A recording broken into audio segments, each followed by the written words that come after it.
Welcome to the Enlightenment Evolution Hour. I am your host, Rob Gauthier, the ET Whisperer. The Enlightenment Evolution Hour is a part of the Enlightenment Evolution Network. Any ideas or opinions expressed by myself, the guest, or a caller may not necessarily reflect the same opinions of the Enlightenment Evolution Network. Enlightenment defined. It's the state of giving and receiving greater knowledge and understanding about a certain subject or situation. Evolution defined. The gradual development of something, especially from a simple to a more complex form. So what then is Enlightenment Evolution?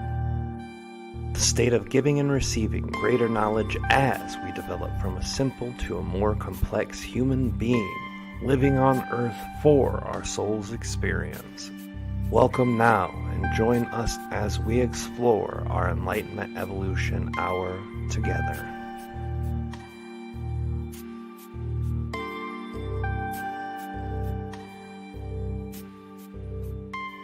Hey everybody, this is Rob Gauthier, the ET Whisperer. Welcome to the Enlightenment Evolution Hour. I'm your host, Rob Gauthier. We have an amazing guest today, Casey Claar, and we'll be bringing her in just a few minutes before we bring her in. We have a few announcements to make. With the Enlightenment Evolution Hour, we still don't have the finalized guest for next week, but it will be announced on our Facebook page, on our YouTube, and all the other social medias that we're going through. Instagram is now active. Twitter is going to be active. All of those things that we've got, we are putting in the information. So keep your eyes on any of those that you follow. And of course, our Discord channel, which is something that is an amazing group that is just there for us at the ET Whisper and all things that are of that nature. So it's really exciting to see that. And if you haven't joined there, the link is in the description of any video except for the Enlightenment Evolution Hour. On the show, we do have some exciting guests that are coming forward. We have some dates set up for those. For those of you who know Jason Quitt, he will be on the show. Lee Harris will be on our show. We've got Stadia Pro Gaming, William, he'll be on the show. Canadian Awareness will be on the show. We literally have such an amazing group of people. We've got John Creek, his partners, both who do the amazing Oracle deck that we just got here at the house. They're going to be on the show. We have our show filled up with a lot of guests coming up, and we're going to announce those systematically on the dates and times. In the next few days, I'm going to try to get all the dates and times around for those. But you know the time, you know the day, Wednesday, 10 o'clock Eastern, 7 Pacific. I'll be here every week from this point. And this show has been made possible by our Patreon people. I want to thank all of our patrons on our Patreon crew who put in their own energy financially to be a part of our 2 extra channelings we do monthly. If it wasn't for them, I wouldn't have the ability to do this every week. So thank you, all of our Patreon people. We have a lot of things going on for the ET Whisperer too. Any of you guys who have not seen the new website can go to etwhisper.com or robgauthier.com. The website's been fully revamped, looking beautiful. John Creek, who's one of the guests coming up, he is an amazing dude who's helped me get that website going and get set up, and that's a beautiful thing. So go check that out. It's very easy to navigate now. It's done very beautifully, very professionally. So if you're interested in going through the website and you don't want to struggle and wrestle with a mess that I've tried to maintain for several years over there that I created back in 2013 and barely changed a lot of it, then go there and look. It's really beautifully done, guys. Another thing, I will be on the Fade to Black with Jimmy Church, and I will be there coming up in just a couple of weeks. From everything that I am aware of, I will be there on June 13th, which is a Monday. So just next Monday coming up, I will be on the Fade to Black with Jimmy Church, which will be an amazing show. So join us there if you guys can. Hello to all of you in the chat. We can see you in the chat. And normally in our ET Whisper work, I answer through all the chats. But while we're on the show, because we have a guest and because we have things we talk about, I just say hi all of you guys once, sending our love for you guys who are sending your love here. Thank you all for being here tonight. That brings me to the segue of our wonderful guest coming up right now. We've got Casey Claar, who's been an amazing friend, someone who I've been aware of almost at the beginning of my channeling experience. She's been someone who's been around our community. She is someone who's knowledgeable with me and Kalina and our work, and has been extremely helpful and friendly throughout her time. She's been an amazing person, amazing friend, and she has some very amazing experiences to share. And part of that is the work that she does with crystals, which is one of the most fascinating things that I've ever seen. At first, the very first time I saw it, I remember having a certain experience, and we'll talk about that when Casey comes in. But it's by far some of the most amazing things that can be done with crystals that I've ever seen. And also, she does the amazing channeling work. Pardon me. An amazing story that she's going to share with us now. So we'll bring her in. Welcome, Casey. How are you doing tonight? Thank you so much for being with us. Hi, Rob. Hi, everybody. Thanks for having me on, Rob. Oh, it's my pleasure. I'm glad you're here. I've known you for so long, and I knew that once I got my radio show coming back, I wanted to have you on. That's why I tried to get you here in the earliest of the earliest. Once we came off of our hiatus that we were on, some of the things that I found being most interesting with the crystal work is how powerful that is. But I want to step it back for people who don't know you, because there are people here because we've never done a show before, or because you haven't been a guest of anyone within our old network, or myself and Kalina, people might not be aware of you. I know that there are kind of two phases of your journey, and those phases are kind of before 2009 and after 2009. I want you, excuse me, I want you to share with everyone, if possible, what it was like growing up, what you went through growing up, because everyone's brought to this precipice of their spiritual journey. And that spiritual journey is always comprised of the things we go through as children, the lifestyles we go through, the experiences we have. What was your childhood like, and how did it bring you closer to that 2009 time period? Well, I was raised in the desert. I was raised in the middle of the desert in the 1960s. The Las Vegas desert, to be specific. But back in the 1960s, there wasn't much to Las Vegas. Just a downtown and 2 rings of homes circumventing it. And Wow. So, yeah, go figure. But in the 1960s, it was just a very different kind of energy. There wasn't much to do. There wasn't a lot of people there. So as a child, the only thing to really do is to go out in the middle of the desert and spend the day. Las Vegas, desert, very hot, very hot. So, in the heat, it's just very easy for the brainwaves to cycle out of beta and into alpha theta. And, I just learned how to enter that kind of a state, as a natural way of being as a child. And I was going to ask too, for people who aren't aware of the theta alpha states versus the beta states, how does that get experienced differently? Well, when the brainwaves shift from beta into alpha, everything slows down. You're no longer going 100 miles a minute. Your thoughts are no longer occupying most of the space in your mind. Everything just slows way down. The body goes into its parasympathetic nervous system, its rest mode.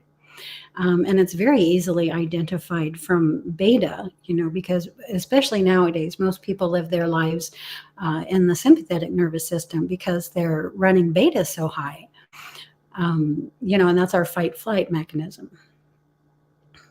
That's a very busy-minded form. That's where we find our frustration, our concerns, our worries. That's where we're always checking the clock. That's where we're always on our phones. That's where we're Thinking, always, thinking, yeah. thinking, And thinking. yeah, absolutely. And so the alpha state's the relaxed version, the almost getting ready to go into meditation, grounded feeling. That's how I've always kind of described it when I felt it personally. So what changes from that alpha state to the theta state? Visual environments begin superimposing, so more will present in your visual field than does when your brainwaves are in beta. With me, the visual environment would particulate, so I didn't see the sky so much as I would see the particles that compose the sky and things like this. And this is a part of the vision that helped me begin to do the work with the crystals. So it's all connected. Yeah, it's something. So you're out in this desert alone, and for me personally, I spend a good time of my own life in the beta state, living in town, having two kids, going through experiences with both of the kids and their multitudes and spectrums of needs that they have personally, individually, and both of them collectively, Mhm. and just trying to get through life. I think a lot of us do live there.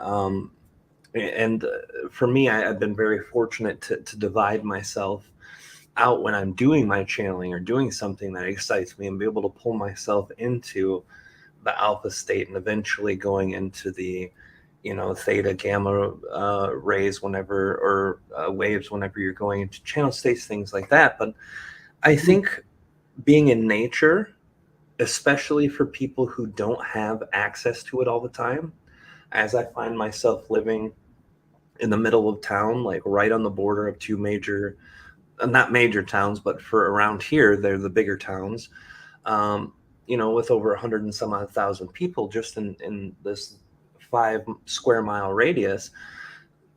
It's harder to reach nature. But when we were out in Sturgis, before we had come to Three Rivers and then here to Kalamazoo, we walked out and we could go half a block and be around fields that were endless. So we had nature right at our availability and at our fingertips. And every time we felt too much, or things were going a little too crazy, we could drive out to the lake and sit on the sand, and it instantly pulled us into that alpha state too.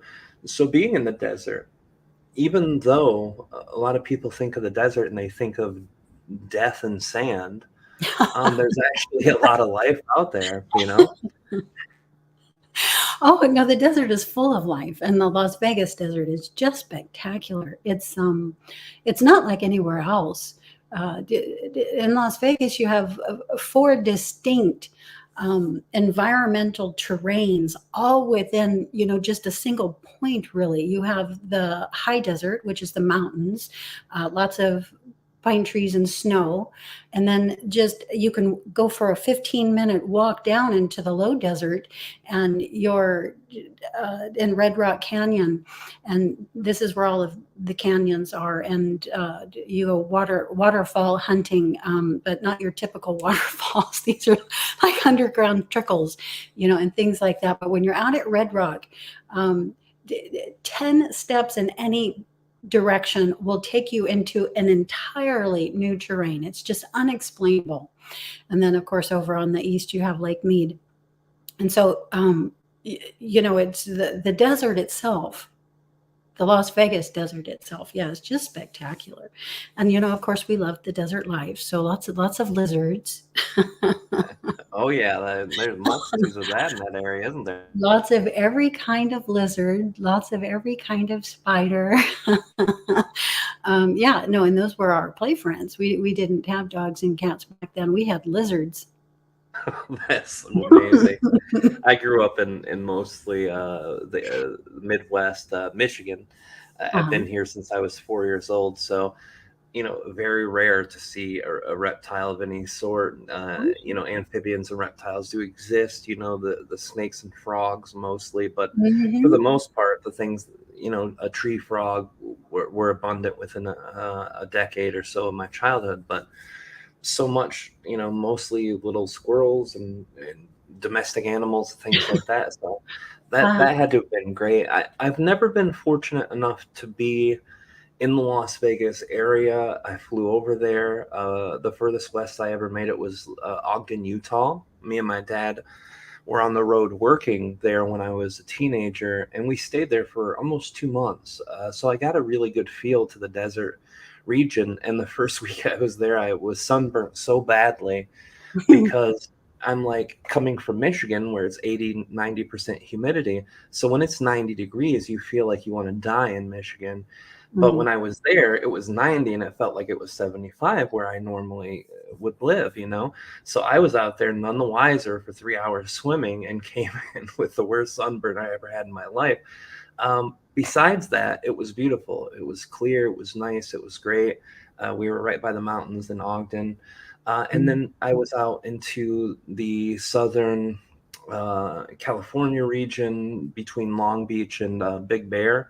Mhm. We were able to see a lot of that when we did the channel panels out west, but I never had been to Las Vegas, and I heard that there was a very specific and spectacular region of desert. Um, how does that? I don't want to jump forward to within the storyline, but just out of my curiosity, the desert still plays a part of your experience with your connection to nature and everything. So, um, Huge, huge. what kind of meaning does that hold for you when you're out there connecting with it? It's home. So I tune with the desert as my home frequency. So I am from somewhere at some point within myself, many points within myself from desert type terrains. And so, yeah, it's just a way for me to attune with my own inner networking. And a lot of this is reptilian. Yeah, yeah, I think that's one of the reasons you had found me too. At the point when I first came to channel, I was one of the few people out in our community that had publicly channeled reptilians and did so on a regular basis and was willing to connect with the community, because the only people who were talking about reptilians at that time usually were in a fear-based concept, were in a Mhm. physical contact concept. And if they said that they had channeled reptilians, they were never making it publicly accessible to people. No one got to talk to the reptilian being. So it was something, with a loving, benevolent form of energy, but also willing to communicate and connect. So that was something then. So let's go back then, to that shifting point in your life. 2009, I know, was a big year for you, and a lot of shifts were occurring, a lot of things were happening. Take Mhm. us from where you were in that Las Vegas desert life of just existing in that alpha and theta waves, and then take us into where the shift hit the fan. Okay. Well, as a child, it was, just being out in the middle of the desert. But by the time I'm, 7, 8, 9 years old, I'm coming across meditation and yoga, which I find through one of the 5 networks that were on the television back in those days. It's a program called Lilius Yoga and You. And this is how I discovered yoga. And so shortly after this time, about 9 years old, heading toward 12, I'm practicing yoga and meditating out in the desert. and meditating at home and just about anywhere I can be, because I do tend to be a bit reclusive. The family is big. I actually have quite a few brothers and sisters, but we all did our own thing, and mine was to do this. And so that took us into, the 20s, which, I'm coming of age, I'm going off to college. I'm still practicing, I'm deepening my studies. By the end of my studies, I'm deep into spiritual disciplines and studying the ancient texts and such, and begin teaching. So now I'm teaching yoga and pranayama and meditation. And my main teacher, which is my own great aunt, passes away. This is in 1999. And shortly after this, I was looking for a new teacher, and I found Eric Schiffman, which is what brought me into California and into the Santa Monica area. I moved there to study more closely with him. And it is during this whole process, heading into 2009 now, that I have a spiritual awakening. And so prior to 2009, I'm just a solitary person. Studying is important to me, practice is important to me, and not a whole lot else. And this is true even now. But in 2009, the awakening came, and it was a kundalini kind of an awakening. And this is interesting because I didn't recognize it. I didn't recognize it because I wasn't so much a yogi as I was a yoni. So my spiritual disciplines were Atma-vichara, self-inquiry, Tritak, which is a gazing technique, and things like this. I tended to leave the body out of my equation, and I would always just go directly into mind practices. So anything to do with the body confounds me. And when the kundalini happened, I was confounded beyond measure. Not only was it an awakening I wasn't prepared for, in the sense that, I hadn't given a lot of attention to body. The kind of kundalini awakening I had was different from the more traditional process, which is base to crown. My awakening was the other way around, crown to base. So at the onset of this happening, I'm breaking out into what we call now out-of-body experiences. And in these out-of-body experiences, I'm meeting the ETs. Again, something I wasn't prepared for, in the sense that where I would find myself was on board craft on the table, so in examination type experiences. So I'm not really associating what's happening here with my spiritual disciplines. It took me a long time to put the twos and twos of all of this together, just because of the details of how it happened to pattern out. Well, that's something I don't think many people would expect. Hey, I'm opening my spiritual life. I'm connecting with my energy centers. I'm connecting. I have this wonderful kundalini awakening, and now I'm connecting with ETs on a ship somewhere. That our part of the community is very small in that way, because these experiences don't touch the lives of so many people. A lot of people live through spiritual practice, Buddhist, Hindu, all Christians, and they have speaking of tongues and all of these different forms of their experience. And even people who are very non-theist and connecting with just whatever they feel is right, still don't usually have that experience. So I imagine this wasn't just a jar because of the connection to the body, but it's also something that psychologically probably had to do a great number on testing the mental patterns inside of yourself too. Is what reality is in front of me, is this real? Is this not real? why the hell is it happening and what the hell's going on with it, you know? Right. Well, here's the main thing. When you have a top-down awakening, the awakening's not linear. You don't go the process of going, from the, base chakra, up the spinal centers, toward the crown, which is a linear process. When you have the awakening the other way, crown to base, it's concentric. So the whole thing is happening all at once. So the big thing that got me was the vibrations. And not the out of body vibrations, those two, don't get me wrong. But at the onset of this happening, my whole body constantly, 24/7, round the clock, felt like it was a car with the engine turned on. Whereas normally we feel our bodies more like our car with the engine turned off. Not Yes. constantly vibrating, now I had this constant vibration going through the whole of my body. And this was a process that lasted 4 years. So it wasn't something that started and stopped. It's something that started and didn't stop for 4 years.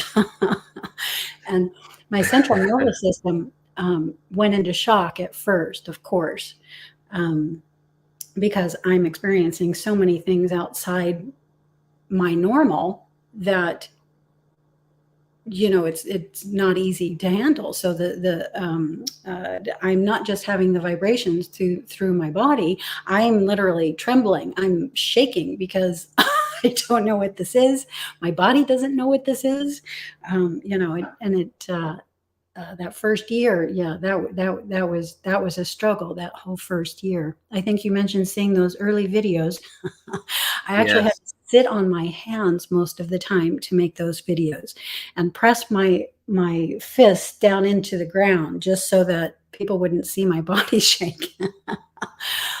Because when I talked about these things, it got worse. Well, not worse. That got strengthened. The trembling and the vibrations strengthened. They got stronger. The one thing, because you did after I think it was about a year and a half, maybe 2 years ago, you released the video diary, for lack of things to call it, I guess, of your initial plunge into that 2009 area. And me and Kalina watched quite a few of the episodes, and what we saw was you trying to process everything. You didn't, to me, at least from an external person looking in and from my own perspective, knowing what I know now, it looked like you had just had an ultimate experience and had no frame of reference or way to put it into words. Even people who've been through this for a long time. I mean, I publicly channeled for 10 years, but I've been going through the experience for 13. You were doing it before that even. And that point, um, you know, still there are things that I experience that I can't explain to people who haven't had similar experiences or have the exact same experience, because there's no words in our language to use it. And that's what it looked like to me. Like you're trying to take this thing that had no available definition and try to explain it the best that you could. You're getting Um, very close. You're getting yeah, very close to what happened. What happened was bigger than this. What happened was the very first thing that happened with me through this process was that I could no longer use my brain in the same way as I had before. And it took me some time to put any identification on it whatsoever. But how I first came to say this was the faculty of rote memory got turned off. So there was nothing aside from where I was sitting right there making that video. There was nothing. And I hadn't learned to access information in a different way other than with my memory, thinking, extending myself back to the time when something happened and relaying it. So the way I use my mind now is very different than the way I used my mind before. But it's taken me some time to learn to use my mind in this new way. And it's what you would call the way a channeler would. You don't use your brain. You don't use your rote memory program. You sit in the present moment and all of the information comes to you. But yeah, I hadn't learned how to do that yet. And I certainly didn't know how to do a video and talk to people that weren't even in the room with me. I found that so funny because I'm like, who am I even telling? Who's going to hear this? In my mind. And so all of that was very new. Mona was a practice for me. Silence, not talking. Everything I had done prior to 2009 was the antithesis of what I was asked to start doing post 2009. So before 2009, it's being alone. It's going inside myself. It's exploring meditative states. It's practicing silence. It's observation, getting to a point of being able to have a pure point of focus and pure point of observation. That means no judgment, right? And so exploring these kind of states after 2009, they're like, okay, you're on. It's like I got pushed out onto the stage. They're like, okay, talk. And I had nothing to say when we made those videos. I was just supposed to push the go button and start talking. And at the same time as I can no longer even use my brain in the same way that I had used to. I had to just sit there and whatever came to me is what I said. You're basically processing without a program to process It's because no the program process. you had, Yeah, yeah, it's the it's the processor's gone. that's what I would say. I wasn't processing at that point, although you can look back on it and say the period from 2009 out a decade was a processing. Yeah, but it wasn't uh it's not like, well, that's hard to describe. I won't even go there. That would get boring. But yeah, it was a struggle. You look at those that's got to be just brutal watching those old videos. Anybody who does it, bless them. I didn't even know where to look, and I had no idea where the camera was or where I was supposed to look. My face is like right up on the screen. Well, I found it endearing because I had always known the work that you had done since you had started with the crystals and then breaking past that into the more verbal forms of communicating the information and channeling. So to see that part of your journey was really great for me and Kalina, because we never had an opportunity to hear about or see that before then. So for us, it was endearing, and part of that's because we had known you. So as you're going through this experience and it's taking all these years to process, what led you into the crystals? First of all, kind of explain to people what you do with these crystals, and I'll put a picture up as you're explaining. I'm able to combine with crystals and work with them literally as an extension of my own consciousness. So I can hold a crystal and I can transfer the contents of my awareness through the mean of the crystal, where, and this is what I learned from you and RDF, where the elemental realm cooperates with me to capture visual images, which I take with a camera. So you're seeing one of those right now, and this is Shah. This is one of the beings who has come through. And this is what I'm going to say a bit. What more normally comes through is entire scenes, entire stories.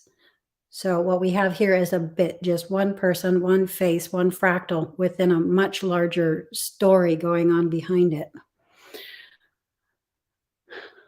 When you're receiving that, then it's a reception of the whole picture, and then do you usually kind of, and I know process is probably not the correct word, but when you're going through that and connecting with it and expressing it, um, how do you tell the story of the bigger picture when the visual cue that we have is the entity or one fractal in front of us? Well, I used to, as you may remember, give the entire scenes, but nobody could see them. Oh, I remember very well. Absolutely. Well, Um, and it blew my mind that nobody could like, I could look into that frame, and it's like stepping into another little world and, like, looking around and, and seeing what was there and who was there and all that kinda stuff. But yeah, it's so let's see. So, I had mentioned I wasn't able to use my brain in the same way. This is because I'm getting a, major, the word is gonna escape me now. Upgrade. Thank you very much. Yeah, I just got a massive upgrade is what happened, and so we can use our minds, or we can consider the way that we use our minds as being data processors, just like what you were saying about processing the information.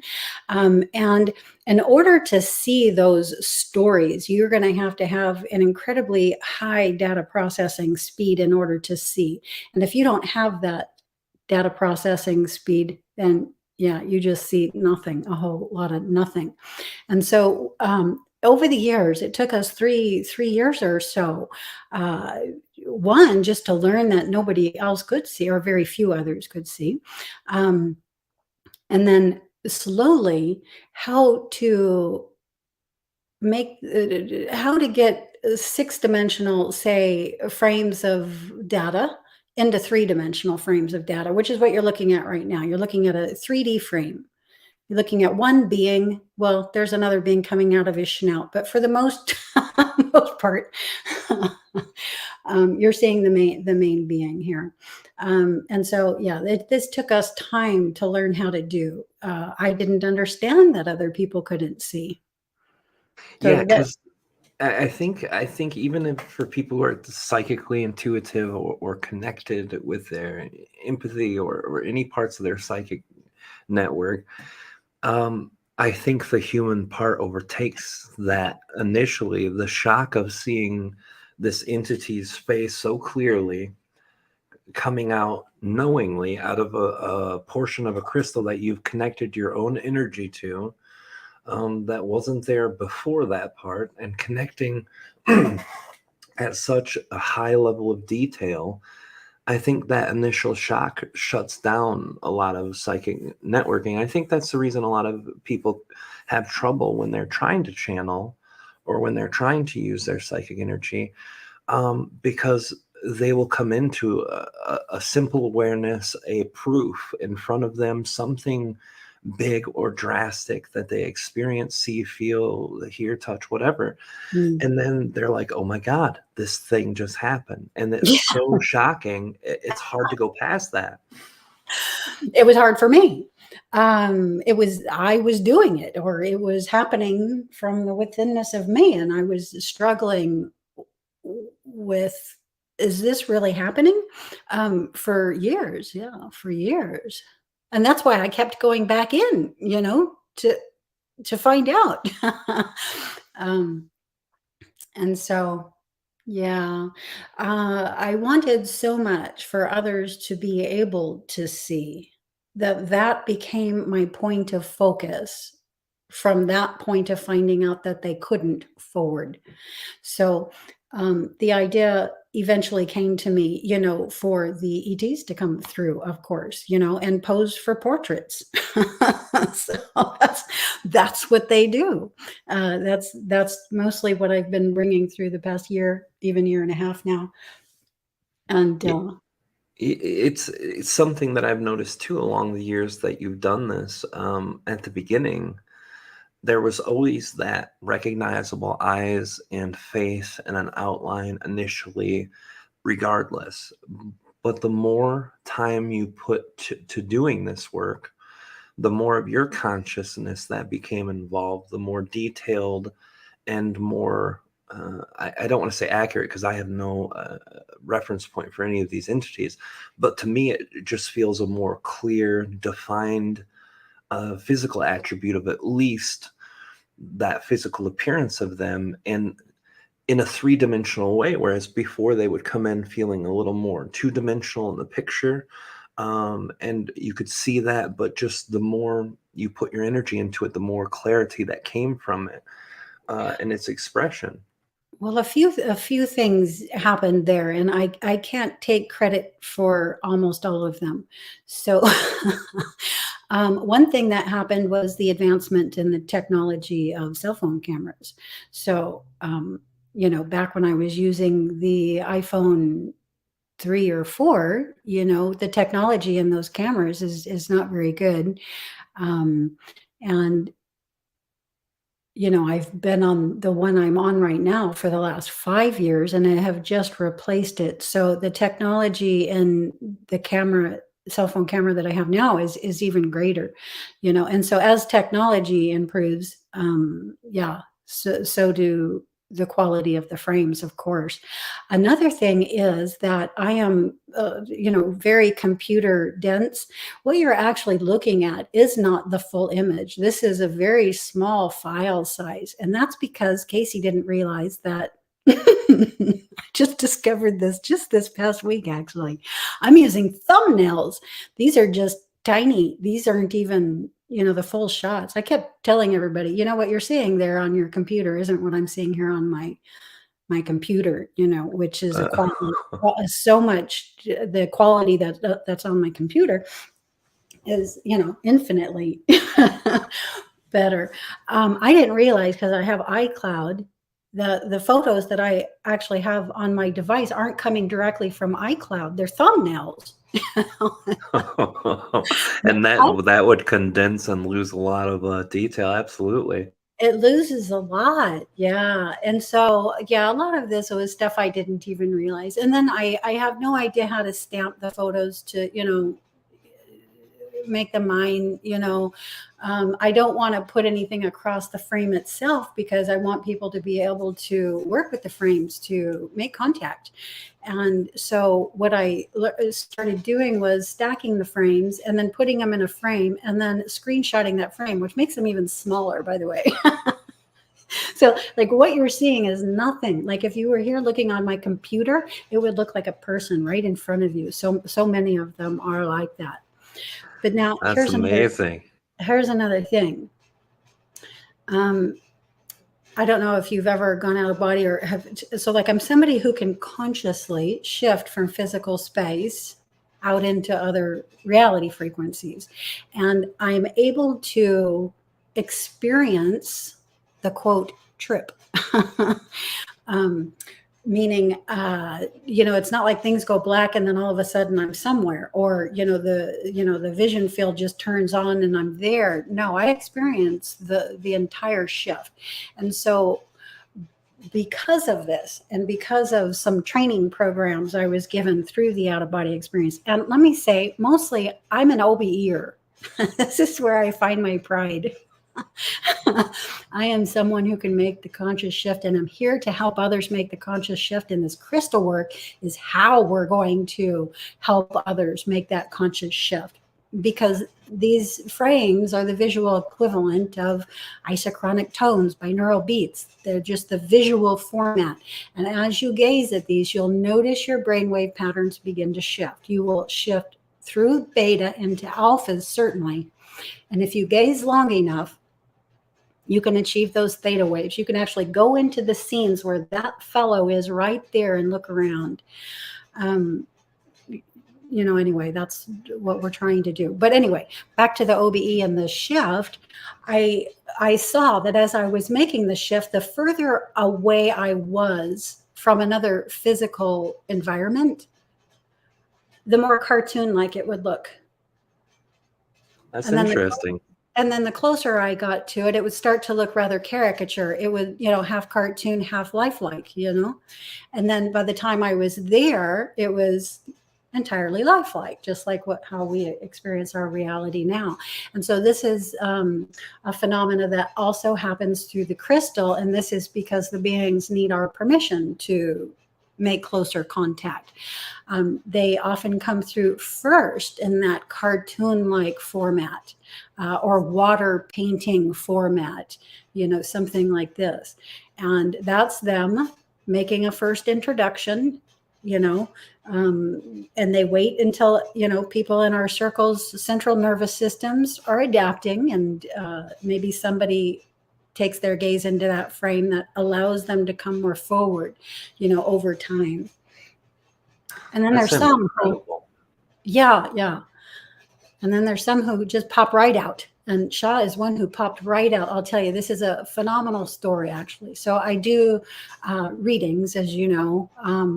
I'll say right now we're an unconditional platform. There's never any exchange of monies with any of this work. We don't want that to touch any of this. But people will request one of these renderings. And when I was first getting started, it was my closest friends, those in my OBE circles and stuff, who I would, say, hey, you want to request a rendering?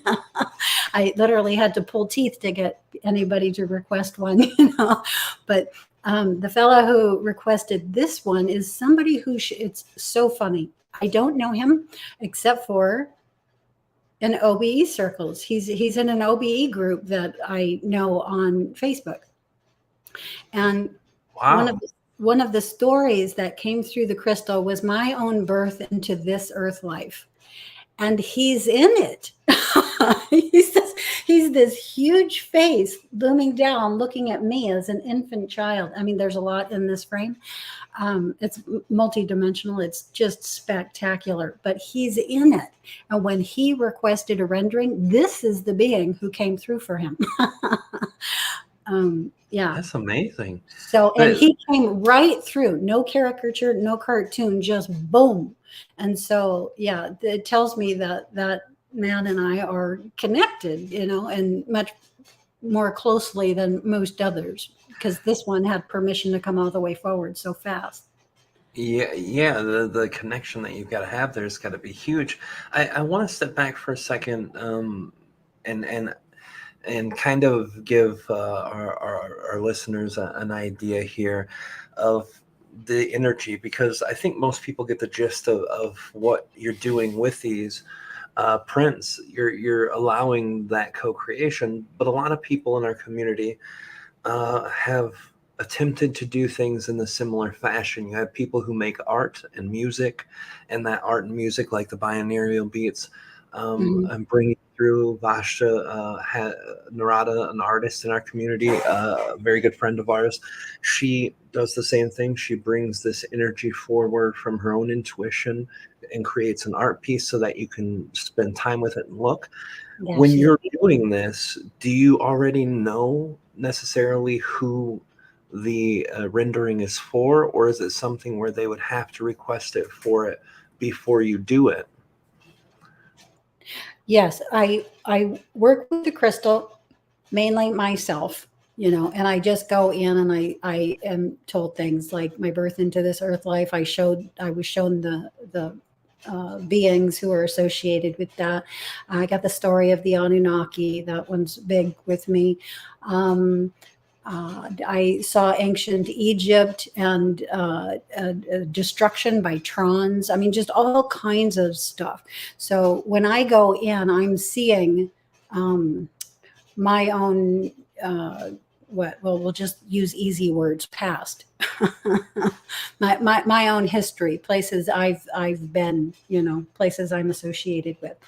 And then when others request the renderings, yeah, they have to go through a process. That process is on my website. And you send me a little letter, and you put in that letter what I've asked you to put in there, and then when I'm ready to do a reading, I will open up that email. I will go and get Isa and, start letting her know we're going to do a reading and I will say the name, and just take in the energy. Sometimes they'll send me a picture, and that's really helpful for me because so many beings come through. Even while I'm doing a reading, I have to intuit which one is theirs.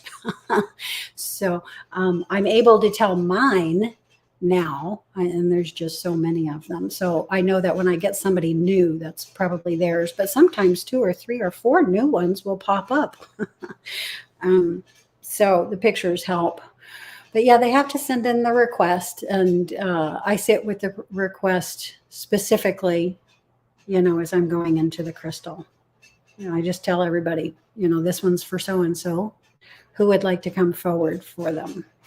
I used to do a lot more different types of readings, and that got way too complex. And so now I just ask who will come forward for you at this time. And, and it's not even necessarily going to be somebody associated with your own template. It's just the being who wanted to come forward for you right now for whatever reason.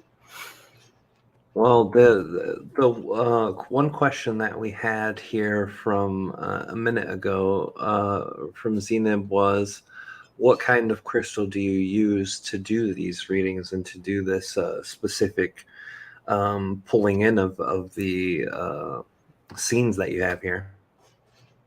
It's mostly me and Isa. So Isa is a citrine quartz crystal. She's in a teardrop shape, and she's just spectacular. You can see her on my website. If anybody wants to go there, it's consciousnessexploration.com. Everything consciousness, out-of-body experience, ET contact, and the crystal work. And we do have the links in the description for all the videos. Wherever you're seeing this streaming, we'll have those links set up.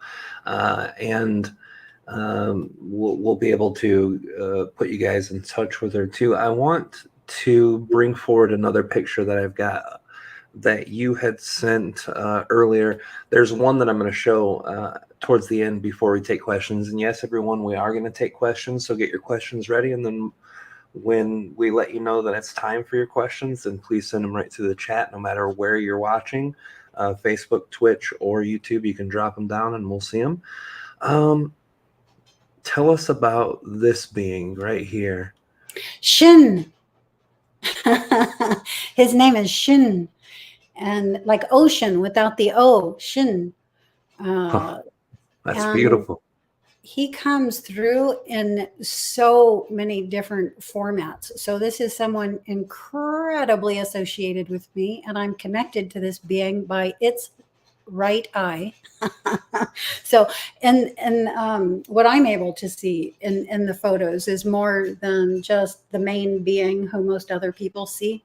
And because I'm always working with the crystal and, moving, I see stories when I'm going in here. So they show me how I fit in, where I'm connected with who. And so when I connect with this guy, I connect right off of his right eye at an angle down toward his mouth. And I connect with him specifically as somebody who led a very specific lifetime, which I am now highly aware of.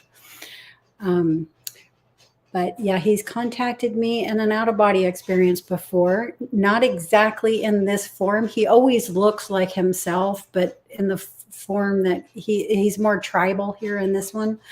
The one where he connected with me, he was more elven. Yeah. To me, the face has remnants of a evolved humanoid bat. Interesting. Yeah, it's always interesting what other people see. Isn't it great? Yes. No, it will never cease to astound me. Seriously. I mean, because and we have discussions with these too, by the way. If anybody wants to see all of them, let me just tell you that there is a Patreon, and it's not the we're an unconditional platform, and so a part of my work is bringing that back into the collective psyche and helping to show others how an unconditional platform works. And so that's like the central major aspect of our work. So anyway, there's like nothing's hidden on our Patreon. Yeah. You can just go there and see everything.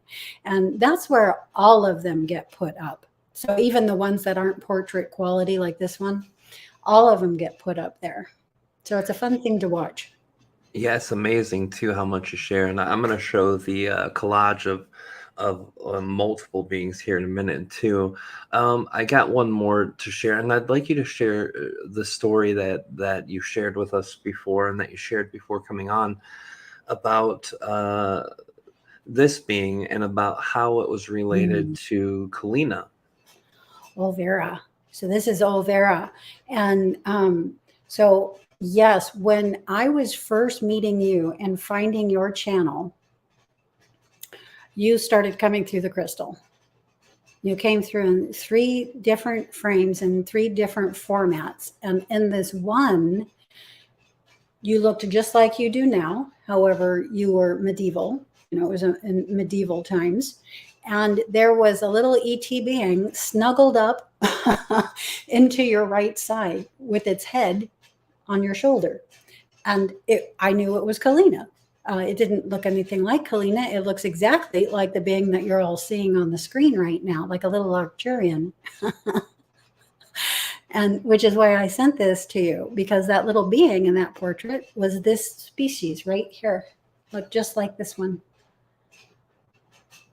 That's so amazing. And when you had seen that, and you said there was 3 different times that I had come through, and this was probably something then that prompted you to connect with me, because you had reached out to me and had shared some of this with me of what you were doing, and that's when I had fell in love with the work that you do, because it's been amazing for people to have something visual to bring an energy in, no matter how that works. And the more that I understand about how your process works in the connection and working with these entities and channeling these entities, it makes me even more excited. But the fact that someone has a tangible, perceivable, energetically connectable entity right in front of them so that they can connect personally, it's amazing. And to do the platform in the way that you do,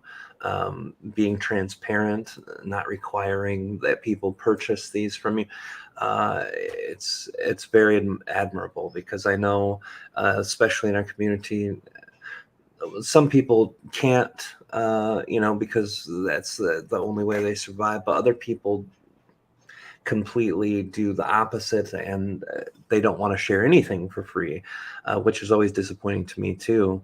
Yeah. But sharing this, I wouldn't say for free. Like, I never say for free. sure, It's there's not that always a connection and an exchange of energy for sure. there is an exchange of energy, and it's something that I and others are collaborating to do for the world. It's not for ourselves, and this is why it's unconditional. It's not personal. It's not for ourself alone. This is for the world, and this will at a certain point reach being attacked. And at that point, we can't have the control system in any way touching us. Right. So, and it's not like I don't need money to survive. I do. I'm somebody who even lived out of my car for 5 years. Like, I will do anything to keep going. I Sure. will do anything to keep going. And I'm fortunate. I kept myself single. I didn't have children. I lived very simply, that whole thing. I'm like the consummate spiritual student, If I could have gone around with the bowl for my 1 meal a day, I probably would have done it. But I was meant to do something else. This. Yeah, it's truly amazing, and I know you begin to really take the energy from where, like you said, at first you're asking other people, hey, why don't you get this reading? And now a lot of people are excited by this. A lot of people who we knew mutually in our community have been in awe by the amount of contact that they personally have had from their exchanges with the entities that you've helped bring and facilitate. I try to teach channeling to people because it's the same principle. We want the collective to be able to do the work on their own and to be able to connect to the entities that will help them, that will help guide them, that will help co-create with them. And it's not that they need these entities to have their spiritual experience, but it's another part of them. It's another part of their larger consciousness. I know Yes. the fractals of consciousness is a rough game for a lot of people to wrap their minds around. But me and you are the same consciousness at one level or another, and to be able to bring these parts of other consciousness in to reflect the different parts of reality that are available, this is how our community expands, and you're giving that great gift to people. So I've always been really, really excited by the work that you've done, but also grateful for how you're doing it too. And we're going to take Well, questions, guys, in just a couple minutes, so get those ready. And go ahead, please. all I was going to say when I said that this wasn't for free, what I mean is I'm making everyone work. Handing over, a few dollars is an easy thing to do. What isn't easy is to do the work, to do the spiritual work, and that's what I'm asking. Everybody's going to have to do the spiritual work. So, yeah, like you said, the exchange is different, but it's for all of us. Yeah, And and that's again, a for the book. huge price for a lot of people to pay, because a lot of people in our community have been conditioned to get the easy answer by throwing money at it. Yep, Yeah. yep, And that's yep. a beautiful thing. That's something too. I balance this in my own life. I have to provide for my family. I don't want to work at McDonald's, because then I would only ever channel once a week, once a month. It would probably never get out to YouTube. I'd be exhausted.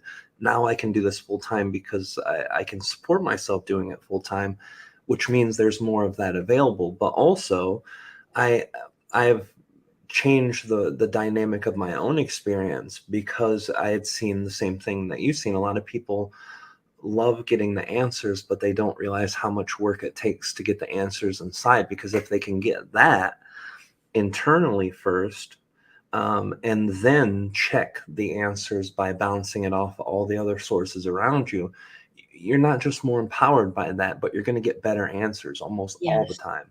Mhm. I couldn't agree more.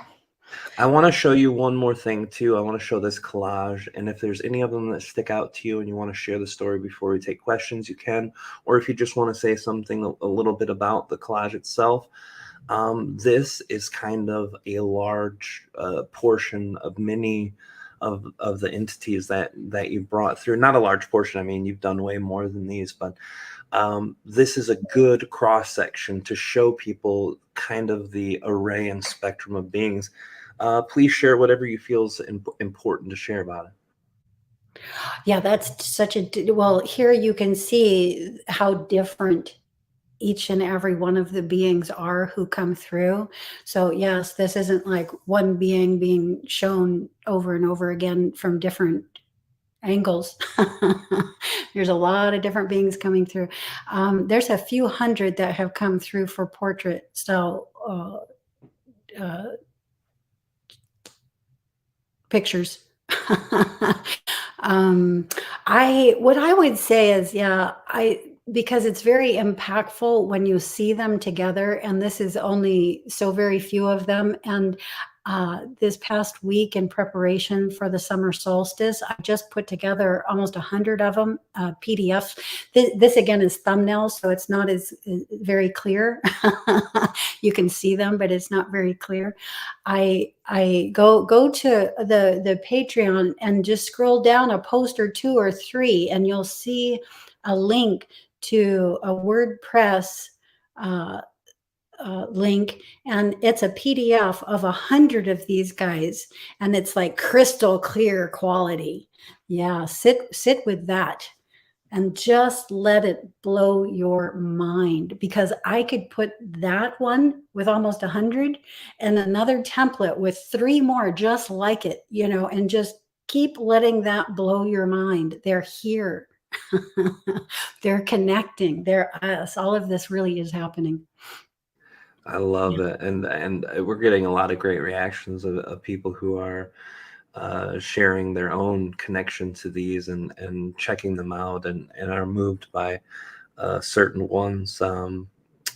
Zainab says the fourth row, second column, and that right there, that's the eyes are so peaceful and sentient coming at you. That's the first thing I noticed was just the benevolency that comes and pours from the eyes in that specific picture.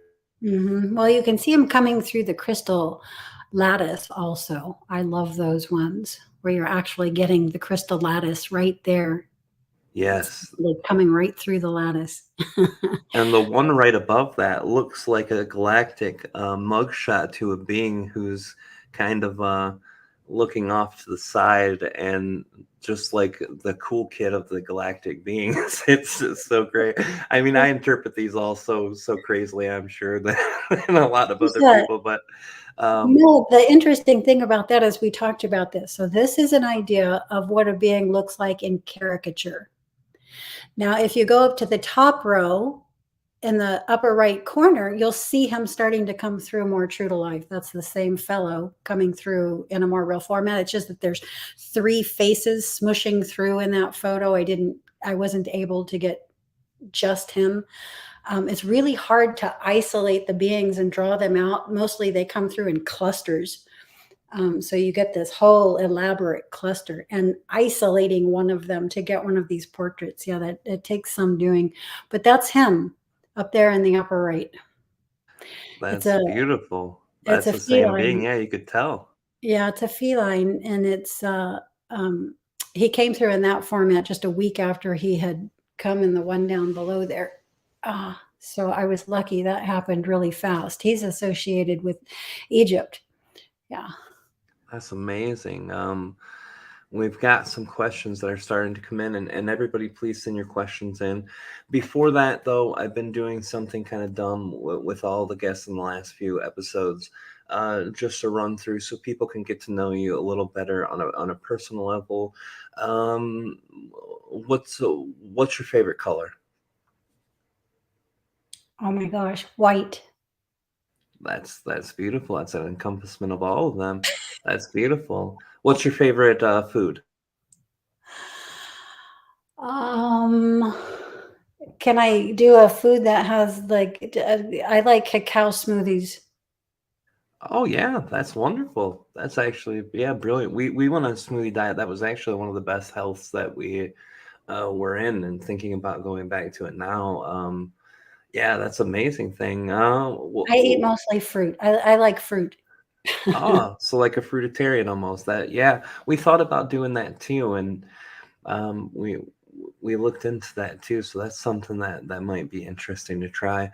Um, What's the favorite place that you visited ever before for its sheer beauty The and just desert. being hands down? Is there a specific part of the desert? Was it that place that you were talking about in the Red Rock? Red Rock is spectacular, but any desert, the desert. Have you ever been to a desert outside of the Southwest US? Rock faces. On or off this planet? Off this planet, yes. On Uh, this uh, planet, no. have you ever done an OBE to a desert on Earth? When I go out of body, I am nowhere near the earth. You're you're like, I'm out of here. Yeah, I don't blame it. There's so many beautiful things. I hearing your OBE experiences also kind of gives me. It's funny because all of us in the spiritual community who hold these gifts that we've honed. We were talking about this too before coming on. It's like, yeah, man, I can channel. It's really great. I go with Trev and I hang out with him on his planet and his ship, and I meet beings, and it's really great. But this guy could talk to dead people, and I wish I could do that. So there's always this thing where you wish you were able to do so. My OBEs are never controlled. I am out, and then I'm up in a new place, and I'm always with Treb, or Treb showing me something. So Treb's kind of Mhm. helping me get there. And the few times I've done it on my own were always unpredictable. Even if I thought about, hey, I want to check this out or this or something, I never could really get to that place, or at least if I did go, it wasn't what I thought it was. So I think I failed. Either way, there seems to be little to no control in it for me. So it's always interesting to hear people that are able to do that. So if you guys can have your questions, send those in. I'm Last like you. question. What's I'm that? like I'm like you. There's yeah. I'm taken out. So I just make myself available. So I meditate a lot. I consciously go into the night. I consciously come back into physical space. So yeah, there's a lot of opportunity for it to happen. Is all. And when you said you're taken out, the song popped in my head to get by with a little help from our friends, right? Yeah, that's right. Well, that's beautiful. I'm glad a lot of people are really excited about this. They've never seen these types of things before, so this is a first for them, and it's really amazing. I know the first time I saw it, I was blown away too, and then I seen it being repeated endlessly over and over again with different beings, and it just made it even that much more amazing. Someone's asking about a specific being on here too. Yeah. They're asking about the being on the first column in the third row. Can you tell us a little bit about that being? Is that are they referencing the female in the peachy colored I box? do believe so. Yep. Okay, this is the Magdalene energies and high feline association. And when I went in to get a conceptual idea for a name, I was given Emerus. And this is interesting because that's uh, oh, now his name's going to pop right. Merlin. That's Merlin's name. Real name is Emerus. So, and it's interesting because after that name came through, I like did a search to see if there was any association between Mary Magdalene and Merlin, and there is. Really? Yes, that just stunned me. And so, yeah, it's a very magical frame. This was another reading. That's amazing. Mhm. In fact, We she's here in the audience. Her name's Robin. She's always so pleased because hers came through so colorful. A lot of them were black and gray, and so I think that there ends up being a lot of color, but yes, hers was very bright. When you see hers right in the middle of the one I did with 100 beings, it's like just like standing out like a sore thumb. That's crazy. Well, hello, Robin, in two different places and two different times and two different dimensions. Hello. That's Mm. amazing. I've got Daniel here who asks, what crystals are the most powerful to dissolve big walls around the heart if the heart chakra is spinning in wrong direction or resistant or any of those things, if you're aware? Hmm. Well, although I don't feel like I'm qualified to answer the specifics of that question, going into what is the perhaps most beneficial crystal for us to connect with for anything, that would be the anything in the quartz family because that's what our planet is. 70% quartz. So we always think of the earth as the soil, as the top ground, but it's not. You go down there and the core of our planet is quartz crystals. 70% of our planet is quartz crystals. So anyway, working with the quartz crystals is very healing for us. Yeah, that's quartz has always been my go-to. Amethyst is something that I've put on jewelry or worn on a necklace or held in my hand Mhm. during channelings. It's funny because the first few events that I did publicly, it's funny, I've been able to get on the internet, for half a decade before I started really doing live events where more than 10 or 20 people would pop up. And so I would get so nervous before I would go up, knowing even though I'm completely out of the picture and I'm going to be gone and not present, there was still a nervousness about it. What happens if my body doesn't process the information? It sounds weird. All these things that I was concerned about. Mhm. So I took those crystals up in my hand, and it was actually beautiful. You can see on the 2015 channel panel, I had my hands closed, and that's what it was, holding those crystals. So yeah, I agree. I think the quartz family is beautiful. Um, and very good. I'm trying to read this. I don't know if it's a question or comment here. Well, I'm going to put it up anyway. Also, I moved from the Great Lakes to a very dry Amarillo and noticed my mind because really chill when I used to be so manic. So I could relate to what you said. Perfect. That's great. Okay, got another question here. Have you been able to OBE, or Casey, to have OBE, are you in alpha state, and how often should you maintain the alpha state? Well, this is going to depend on mm, the degree to or the depth at which you can hold a point of focus and how visual you are. Um, I can be in an OBE in an alpha state. In fact, all of us experience this every morning when we're waking. If we let ourselves go ahead and wake in a slower fashion than normal. So when your brainwaves are shifting from what we call a dream and you're heading back toward physical space, you'll hit that alpha wave. And we recognize that in the morning. We wake up and we're in that lovely, dreamy energy. We just don't want to move. You can kind of still feel the energy from the fields. That's that alpha state. But you're fully awake and alert to your, person here in physical space. You're welcome, Kalina. So, and in that state, you can still very easily see back into the dream fields from your position right there in the bed. And so, yeah, more normally, you're going to be heading into the thetas to be in an environment in which you're more aware of there than here.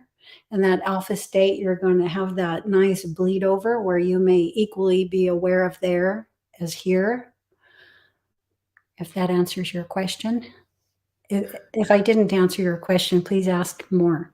Yeah, feel free to guys to drop in the questions. We've got about 10 to 15 minutes here left for the rest of our night. So any questions you guys have, please drop them down. If you have extensions on previous questions or didn't understand something, please drop it down. I want to ask about one of these beings who caught my eyes immediately the first time I opened this up, besides the cool guy that shows up twice on the top right and towards the bottom left. The one that's on the last column, all the way to the right on the third row down. This being caught my eye instantly. Can you tell me a little bit about who this is? Okay, are we talking about all the way on the right, 3 down? Yep. Okay, that's James. James is a central figure in our circle at the Galactic Travel Channel. And he comes through the crystal more than almost anybody else. It just blows my mind. And that one actually looks fairly like he does right here in the Earth Life. That's amazing. Is there anything that you can share about the specific scene that you captured on this frame? That's, you mean in the scene that's going on behind him? Yeah. In that frame? I've never connected with that frame for that purpose. And so, no, not at the moment. Okay. In fact, I have to say that I have very little time to connect a lot with any of the beings who come through, especially right now, because there's so many who are, it's all I can do just to process the frames and get them out there. I have started to write about the beings. I have started connecting for, a concept as far as a name. And so I do introduce them by name now and give a little blurb about them. But it happens very quick, because all I have to do is take my gaze into the frame and it's all right there, at least a paragraph, and then I'm on to the next. And I very rarely have time to go back and reconnect. So unless they come through again, which they often do, right now, sadly, there's not a lot of data.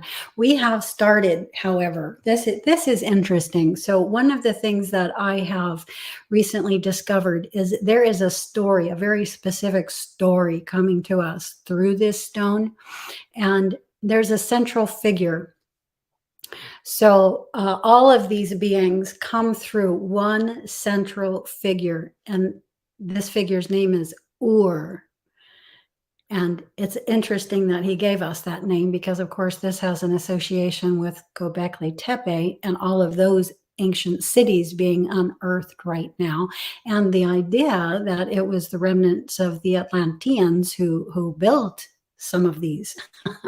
And so I'm trying to make it, when Ur comes through, he very much looks like a tree, with branches and roots and all of these beings, just all of these beings coming up off of him.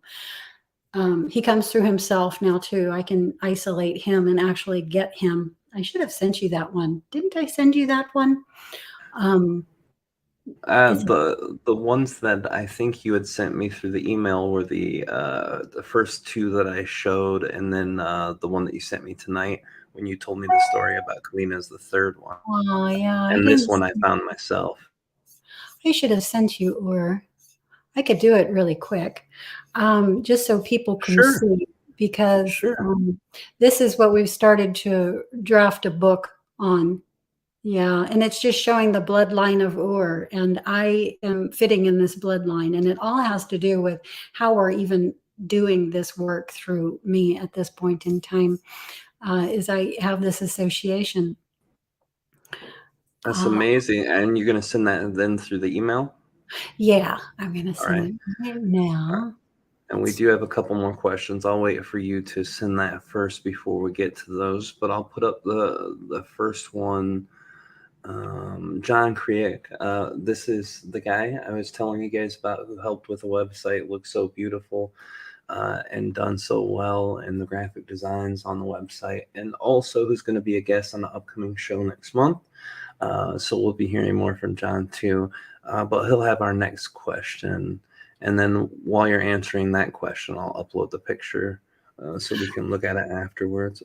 I look forward to seeing the website. I didn't know that you built one. Yeah, well, I didn't. The one I built was the one that people have had so much problems with for the last couple of years.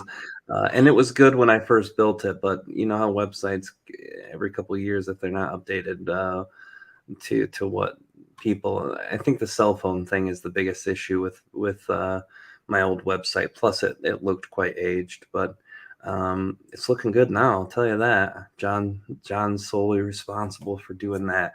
All I'm going right, to I've got these pictures. I just got them, so I'll download them. John asked, do angels and archangels come through the crystal? If so, do they look different than any of the ETs? They do. So, I wouldn't know an angel from an archangel, and if I saw one, I will tell you that the one that we're clearly associated with ourselves is Uriel. This is the family of Ur. So yeah, Uriel is, has come through. Um, there's a light. I can tell you that the light changes. So some of these contacts are very close. There's an actual being pushing its energy through to contact me. When this happens, the light in the crystal completely changes. It's very different. And yeah, these are high beings. I don't know if we could say they're angels. In fact, who I would say they are might scare you. So maybe I won't say who they are. Well, our audience pretty good about getting the information.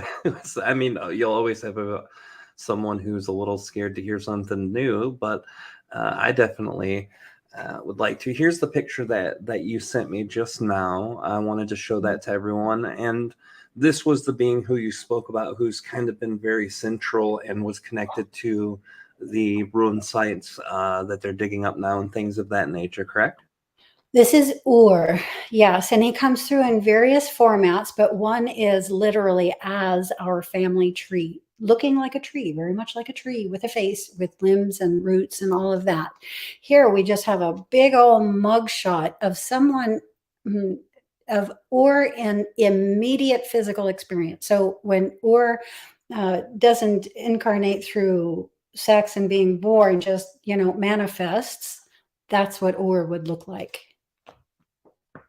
That's amazing. And I took the other Brown. picture. He's I a took that brown. other picture down, but Kalina had mentioned, and let me try to pop it up real quick again. She says the second picture from the top on the first row, that if you rotate it to the side, both sides, one, you see a humanoid looking being sitting in a white looking seat, then rotate it to the other side and you see another being standing there. So I think that's kind of cutting to what you were saying about the multidimensionality of these pictures, of the scenes, and of the contact with the beings internally. Yeah, well, sometimes that can happen. You can turn frames multiple ways and see. But what I mean by multidimensional is you would keep it right there where you are, and you would see 3 different depths, or 4 or 5 different depths. Scenes coming out of scenes, coming out of scenes, coming out of scenes. Now, not a lot of people can see that. You got to have a pretty good data processor to get that on. So mostly it's and this one is what I would call 4D. You can see there's 2 beings there, or is the one, on the left, but there's a white fellow connected by his eye there on our right. Yes. Now, he's only partially come through there, and there's lots of faces trying to pop out of his. And that is because Ur is the one of interest here who is pushing his energy through. But yeah, this being is at the top of the family tree of Ur is who we know as An and the Black Dragon Queen, who comes through to us by the name Nyala. And so this is the story coming through the stone, this bloodline, who they manifested themselves down through the dimensions as, including myself. That's amazing. So this connection with this being is just like the one who had 2 frames in the multiple pictures, very deeply connected to you, as a part of you, as a part of the connection to the crystal consciousness itself. Well, that comes from the dragons. I myself come from the dragons. And that's what I mean by reptilian. I'm mostly dragon. I'm a dragon. And yeah, so I manifested here into this current form from, this is what I'm gleaning at this point. This story may change as my awareness continues to grow, which tends to happen. Yeah, to all of us. From a dragon by the name Oriah. And Oriah came through extraordinarily recently. And I've started QHHT sessions with someone to try to help pull out more of the information. And in this last QHHT session, I actually shifted into myself as Oriah. Extraordinary. So remember, I'm somebody who can consciously shift out of body. So, and I can also maintain what I call synchronous states. So I can be in multiple fields at the same time, being aware of what's happening in those fields at the same time. That was one of the things that got me so interested in the OBE, was that being able to parallel process multiple fields.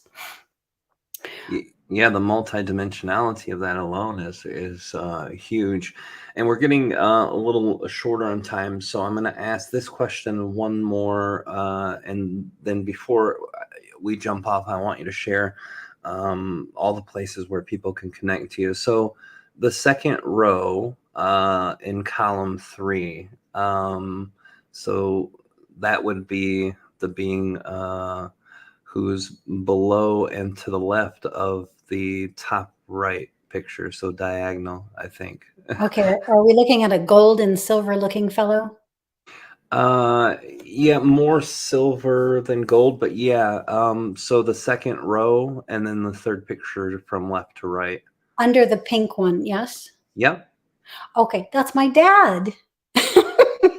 Really? That's my dad in ET form. Yes. That's amazing. Yeah, my family comes through. I think they've all come through. That is really, really amazing. I cannot even explain how exciting that would be. And just That's to his amazing. right, just to his right, that's my sister Sandy. Sandy looks a little bit like there's a prominent eye bone around, or some kind of coverings over the eyes for that. For me, that's the way I saw it. Yeah, the white part, she's brown, and the white is just coming in to emphasize her eyes there because we Oh, probably wouldn't see them in the same way. But she has these tentacles coming off the sides of her eyes. So this, I always assume that this is an underwater being. yeah, an aquatic being. That makes a lot of sense, actually. You can actually see Um, the top ones coming off like eyebrows, actually kind of floating up. Yeah. that is amazing. We got one more question we'll take, and I know we got a ton of questions coming in. Um, but we'll use this last one here. Do you think that these guys live in our house? Do they rely on us for anything, or what's the connection? Do the ET beings live in our houses? The beings that you're able to pull through these crystals and kind of produce as a frame for people to connect with. Well, I would say they exist in and as a part of my own inner neural networking. Yes, and they often are here in my own space. I wouldn't say that that's 3D physical space, but I would call it the etheric. Are they? Do you have beings, and are they there with you? I would say beyond any shadow of any doubt, yes. Do they rely on us? That's a huge question.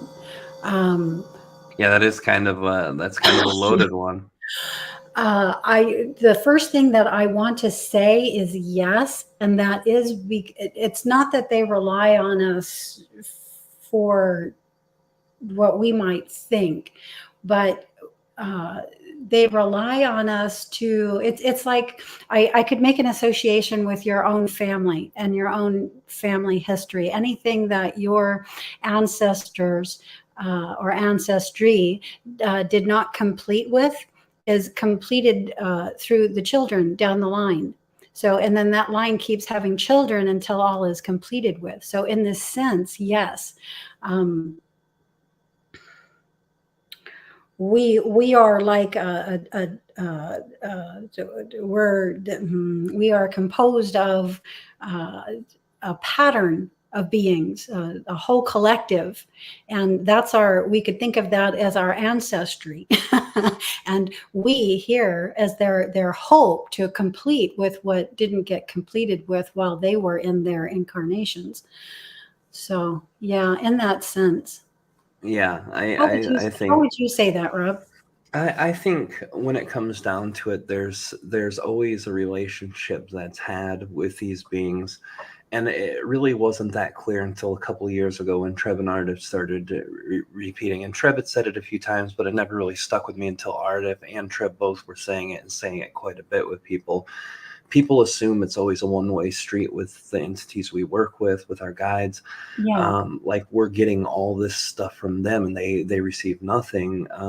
So instead of depending on us for something, I think it's more like a symbiotic relationship, like the suckerfish on the shark, or the human and the parasite, whatever the case may. Well, that's probably not the best example, but it's something where every connection makes something more whole, because that's where we start from, is a level of oneness. So what Trev and Ardif have been saying that really hits home for me, something to the effect, I'm sorry if I get it wrong, but when you're asking questions about yourself, we're connecting to the parts of your energy we've never seen before.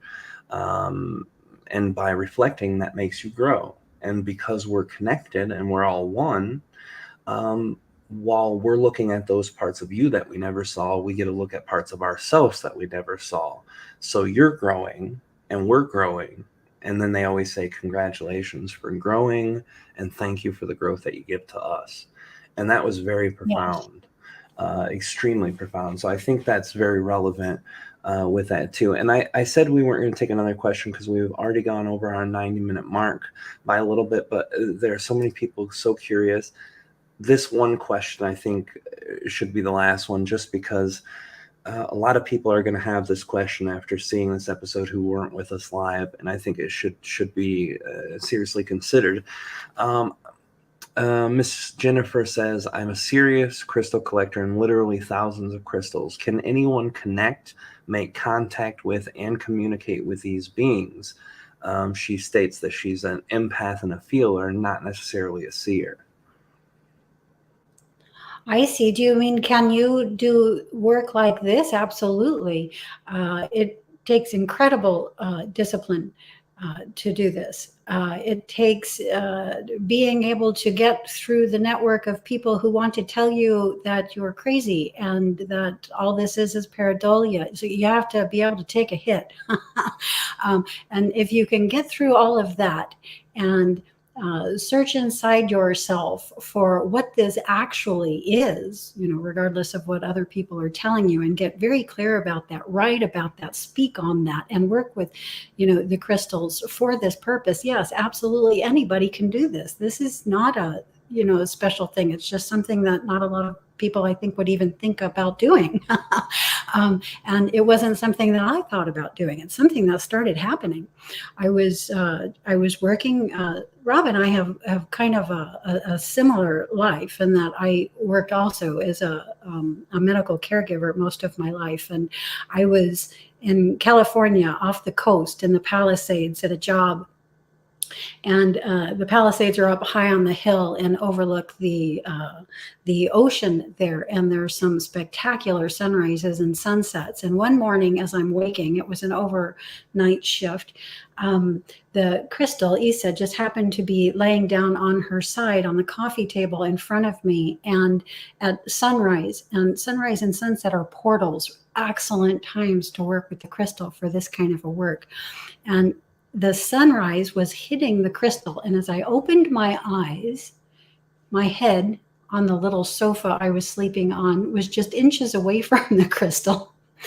And I could see scenes in there. And I was just laying there going, am I just still in the dream state thinking I'm seeing this, or am I actually seeing this? And I reached over for my camera and I snapped a picture to see if I could get a picture of it. And lo and behold, it showed up in the picture.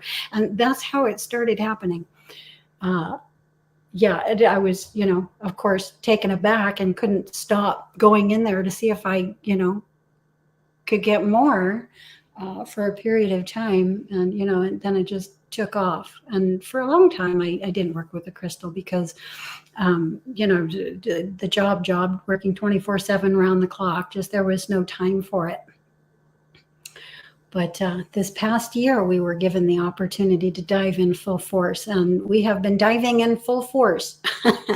And that's the work that everybody is seeing now. You can see how much a person can advance when they can give all of their attention to it. And if you can do something like that, you can advance quite rapidly through this whole process. That's one beautiful thing about the future as it unfolds with humans and connection to technology. The more that we don't need to do these jobs that are needed to sustain human life and do the things. I don't like the word menial labor, even though I know there's no negative connotation in the description of the word menial. I know that most people hear that and think, shit jobs or bad jobs, but the more types of things that we can have, the more that governments would support their people, things like that would happen. The freeing up of time for people to do what they love only can breed better quality of life for everyone, because people will make breakthroughs like you've made. People will make breakthroughs in their self journeys, their mental journeys, their people who can create things, inventors, just any walk of life, medical fields. If they just have their time to dedicate to their craft or to their excitement, things would be huge. I hate to do this because this conversation has been amazing. Huge levels of interest from everybody. But we've got to call tonight. We're way past our 90-minute mark, and I'm trying to contain everything to 90 minutes so that people will actually click. I've realized if it goes into 2-hour marks, or sometimes people won't even watch. So I want to make sure that this is accessible as we can get it to as many people. Before we go, first of all, thank you, Casey. I love you. You're an amazing person. I'm glad you've been put into that path of my journey, and I'm hoping the same can be said. I'm hoping my part of our exchange has been useful for you, and I really appreciate the effort you're giving to help others make contact. If people want to get a hold of you and want to get one of these done, get a scene for themselves, or have one of these, what's the best way to get a hold of you and to do that? Okay.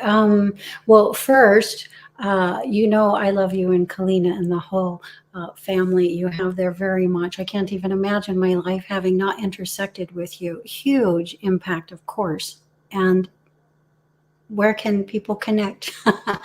Consciousnessexploration.com is the website. And on the website, you can find links to all of our other areas. On YouTube, I'm Casey Claar. I just opened up that new channel. The previous channel is the Galactic Travel Channel. And I have a forum board, but all of that you can find on the website very easily. Well, that's wonderful. I appreciate it. Thank you for bringing your insights, your work, the consciousness here. I'm very glad I was able to get you on and to tonight, and I'm glad our paths have crossed. And I'm very happy to hear, how much of my part of exchange has been something positive for your life, as yours has been for us. We love you too very much. Thank you for coming on. If you want to hang out, I'll chat with you for a minute after we're done. But I wanted to thank all of you guys for coming here, all of you guys who are watching right now and being supportive. It's so amazing. Thank you guys for everything, for your support. And thank you again for our Patreon members who make this possible, for bringing financial help to me and Kalina to free up a night a week to do this, to bring you guys different insights from different people, from different perspectives. So thank you, all of our Patreon people. We love you guys very much. Thank you for being a part of the Enlightenment Evolution Hour. Next week, we will announce the guest within the next day or so on our Facebook page, on our YouTube page, on our Discord, on Instagram, everywhere we'll announce the next guest. But you can guarantee if you come here next Wednesday at 10 p.m. Eastern Time, 7 o'clock Pacific Time, you will see another episode of the Enlightenment Evolution Hour with your host, Rob Goth here. We're going to break into the network soon, and keep your eyes out for my own announcements, as I will be on Fade to Black with Jimmy Church on next Monday, and I'll put up the links and times as I get them. And keep an eye out, guys. Check out the new website if you want to. Sessions are easy to get if you want. Patreon's easy to get if you want. Check out Casey's Patreon, her website. All of those links will be in the description. Love you guys. Thank you for coming. We'll see you guys next week. Love you, and we'll see you on the other side. Have a good night, everyone.